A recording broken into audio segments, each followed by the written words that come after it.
అన్ని విధాలుగా మోసం చేసినటువంటి రేవంత్ రెడ్డి ఏ ముఖం పెట్టుకొని ఈ విజయోత్సవాలు జరుపుకుంటున్నారో ప్రజానికి చెప్పాల్సిన అవసరం ఉన్నది.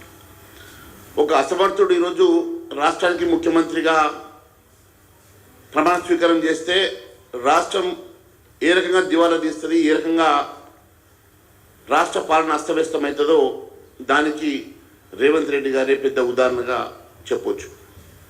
ఈరోజు రేవంత్ రెడ్డి గారి పరిస్థితి ఎట్లా ఉందనంటే, ఈ విజయోత్సవాల సభలో చెప్పుకోవడానికి ఏమీ లేదు కాబట్టి తన అసమర్థతను కప్పిపుచ్చుకోవడానికి ఏ ఒక్క హామీ నెరవేర్చలేదు కాబట్టి, విజయోత్సవాలు చేసుకోవడానికి ముఖం లేదు కాబట్టి ప్రతిపక్షాల మీద దాడి చేయాలని ఏదో ఒక రకంగా గౌరవ ప్రధాని నరేంద్ర మోడీ గారి మీద, కేంద్ర మంత్రి కిషన్ రెడ్డి గారి మీద విరుచుకుపడడం, అబండాలు వేయడం తప్ప ఆయనకు నిజంగా చెప్పుకోవడానికి ఏమున్నదని అడుగుతున్నాను.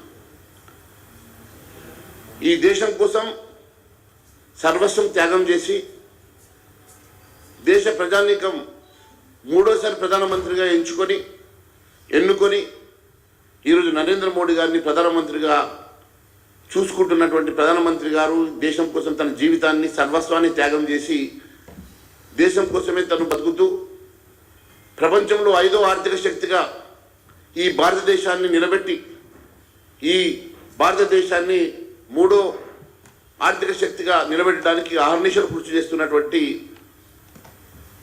నరేంద్ర మోడీ గారి మీద మీరు మాట్లాడడం నిజంగా సిగ్గుచేటు. అసలు నరేంద్ర మోడీ గారి పేరు ఉచ్చరించడానికి కూడా మీకు అర్హత లేనటువంటి రేవంత్ రెడ్డి గారు మీ పరిస్థితి ఆకాశం మీద ఉమ్మేసినట్టున్నది. కిషన్ రెడ్డి గారి మీద మోడీకి బానిస అని చెప్తున్నటువంటి రేవంత్ రెడ్డి ముందు మీరు ఎవరికి బానిసనో తెలుసుకోవాలి. నిన్న సభలో మీరు చెప్తా ఉన్నారు, సోనియా గాంధీ గారి కాళ్ళు కడిగి నెత్తి మీద పోసుకుంటాడట. నీ పదవి ఏడ ఊసిపోతుందో అని ఇప్పటి వరకు ఇంకా కొన్ని నెలల నుంచి నీకు రాహుల్ గాంధీ, సోనియా గాంధీ గారు అపాయింట్మెంట్ ఇవ్వకుంటే దిక్కు చూసిన పరిస్థితుల్లో నువ్వు ఉన్నావు. నీ పదవి ఎప్పుడు ఊసిపోతుందో తెలియని పరిస్థితుల్లో నువ్వు ఉన్నావు కాబట్టి ప్రసన్నం చేసుకోవడానికి సోనియా గాంధీ కాళ్ళు కడిగి నెత్తి మీద పోసుకుంటాడట. ఏ వ్యక్తి అయితే మొన్న ప్రతిపక్షంలో ఉన్నప్పుడు కాంగ్రెస్ పార్టీలో చేరినప్పుడు సోనియా గాంధీని బలిదేవదని చెప్పి సంబోధించినటువంటి వ్యక్తి ఈరోజు సోనియా గాంధీ కాళ్ళు కడిగి నెత్తి మీద పోసుకుంటా అంటుండంటే తన పదవిని కాపాడుకోవడం కోసం ఏ రకంగా దిగజారుడు పరిస్థితుల్లో వారు ఉన్నారో, ఏ రకంగా ఆయన మనస్తత్వం ఉన్నదో, ఏ రకమైనటువంటి చంచలమైనటువంటి మనస్తత్వంతో వారు ఉన్నారో ఇది తేట తెల్లమవుతున్నది.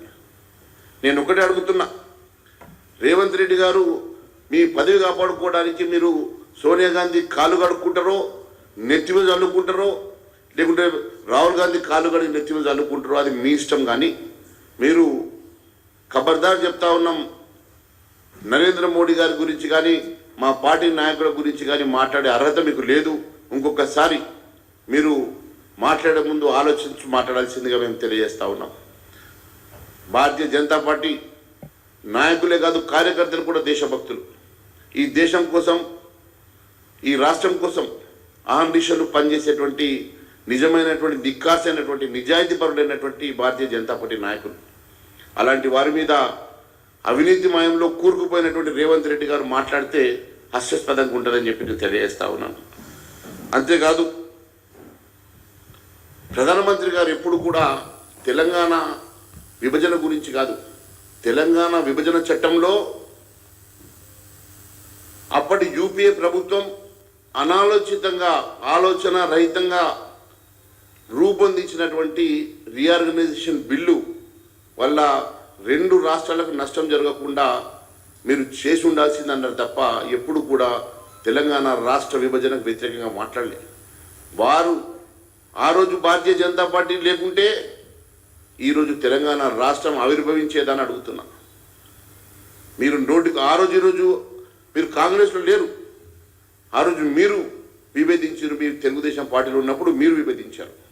కానీ ఈరోజు మీరు భారతీయ జనతా పార్టీ గురించి, భారతీయ జనతా పార్టీ రీఆర్గనైజేషన్లో మాట్లాడినటువంటి అంశం మీద మీరు తప్పుదో పట్టించడం మంచిది కాదు. కేవలం మీరు చెప్పుకోవడానికి ఏమీ లేదు కాబట్టి, విజయోత్సవాలు ఏదో మాట్లాడాలి కాబట్టి విజయోత్సవం మీద మీరు ఎవరో ఒకరి మీద ఒక కాంట్రవర్షియల్ స్టేట్మెంట్ ఇచ్చేస్తే సరిపోతుందనే అంశం మీద మాట్లాడుతున్నారు తప్ప, నిజంగా మీరు చెప్పుకున్నది ఈ సంవత్సరంలో మీరు ఏం చేసిండ్రో ఒకసారి ప్రజానీకానికి తెలియజేయాల్సిందిగా మేము కోరుతా ఉన్నాం.